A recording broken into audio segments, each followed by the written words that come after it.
โน่นมองโน่น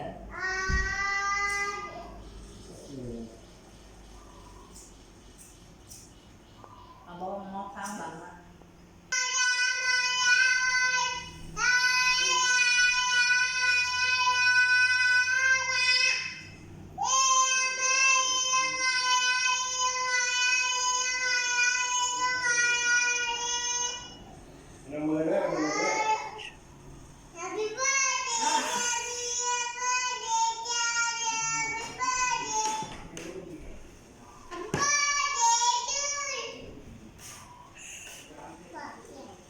จบยัง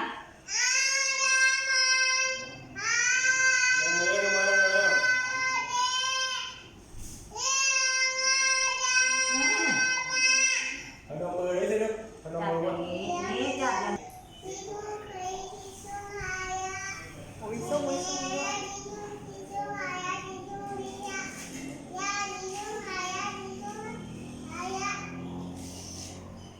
พอแล้ว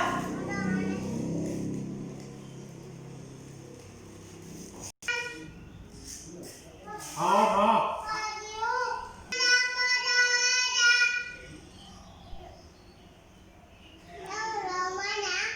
เร็วๆว่าสิเร็วสวดให้ย่า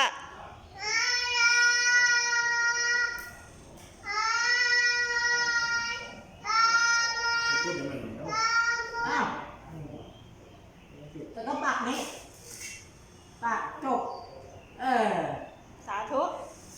ปักลงไปโอ้ยขานั่งไม่เข้าเว้ยขานี้ว่ามันยิ่งกว่าขานี้อีกนั่ง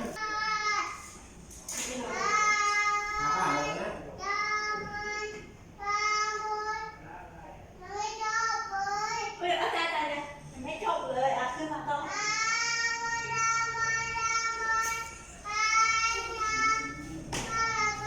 ป้ารอก่อน พระยังไม่จบลุกขึ้นได้ยังไงพระ อันนั้นไปรถ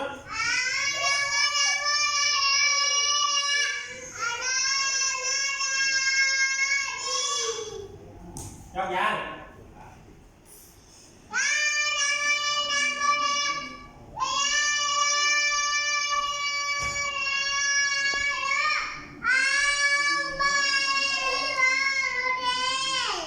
ติดแล้วใกล้แล้วใกล้แล้ว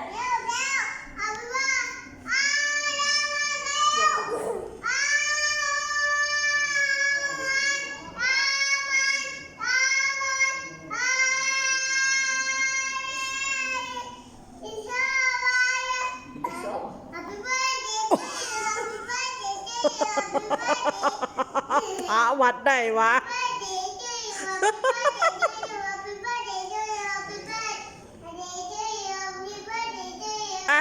จบยกยางพระ